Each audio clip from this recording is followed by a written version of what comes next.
কলকাতার বুকে মাথা উঁচু করে দাঁড়িয়ে থাকা ভিক্টোরিয়া মেমোরিয়াল শুধু একটি স্থাপত্য নয়, এটি ঔপনিবেশিক ভারতের এক জীবন্ত প্রতীক।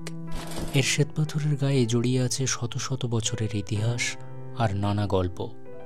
তবে এর চূড়ায় যে ব্রোঞ্জের নারী মূর্তিটি দাঁড়িয়ে আছে, তাকে ঘিরেই জমে উঠেছে এক বিশেষ রহস্যের আখ্যান, ভিক্টোরিয়ার পরী বা দ্য অ্যাঞ্জেল অ্যাটপ ভিক্টোরিয়া মেমোরিয়াল। রানী ভিক্টোরিয়ার স্মৃতিকে অমর করে রাখার জন্য যখন লর্ড কার্জন এই বিশাল সৌধ নির্মাণের সিদ্ধান্ত নেন, তখন এই পরিকল্পনায় এমন কিছু যোগ করা হয়েছিল যা একে এক অনন্য মাত্রা দিয়েছিল। 1921 সালে মেমোরিয়ালের একেবারে শীর্ষে স্থাপন করা হলো প্রায় 3.5 টনের এই ব্রোঞ্জের পরিমূর্তিটি। প্রায় 16 ফুট উঁচু এই ভাস্কর্যটি নির্মাণ করেছিলেন ব্রিটিশ ভাস্কর লিন্ডসে ক্লার্ক এবং জন ম্যানসিনি। রোমান পুরাণ অনুসারে এই পরীকে বলা হয় ভিক্টোরিয়া, অর্থাৎ বিজয়ের দেবী। এই দেবী মূর্তির এক হাতে থাকে একটি লম্বা শিঙা এবং অন্য হাতে এক গুচ্ছ ফুল। এই পরিমূর্তির বিশেষত্ব ছিল এর ঘূর্ণন ক্ষমতা। এটি একটি বিশেষ বল বিয়ারিং প্রযুক্তির ওপর বসানো, যার ফলে হাওয়ার গতিবেগে সে বনবন করে ঘুরতে পারত, ঠিক যেন ওয়েদার ককের মতো, যা বাতাসের দিক নির্দেশ করত।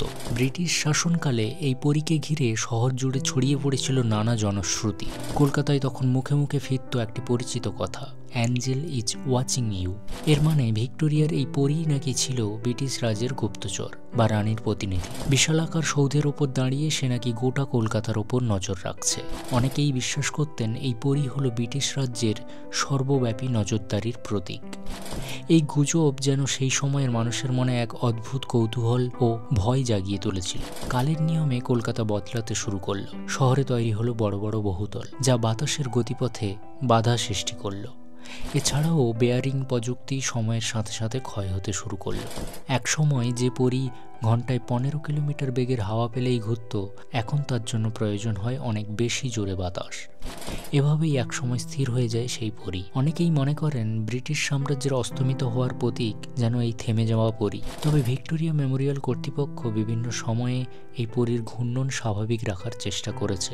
যদিও এখন সে আর আগের মতো নিয়মিত ঘোরে না, তবুও মাঝে মাঝে তীব্র ঝোড়ো হাওয়ায় সে অল্প সময়ের জন্য আবার ঘুরে ওঠে, ঠিক যেন পুরনো দিনের স্মৃতিকে একবার ছুঁয়ে যাওয়া। আজও এই বিশাল মর্মর প্রাসাদের চূড়ায় দাঁড়িয়ে থাকা নিথর কিন্তু গৌরবময় এই পরী যেন কলকাতার ইতিহাস আর রহস্যের এক নীরব সাক্ষী।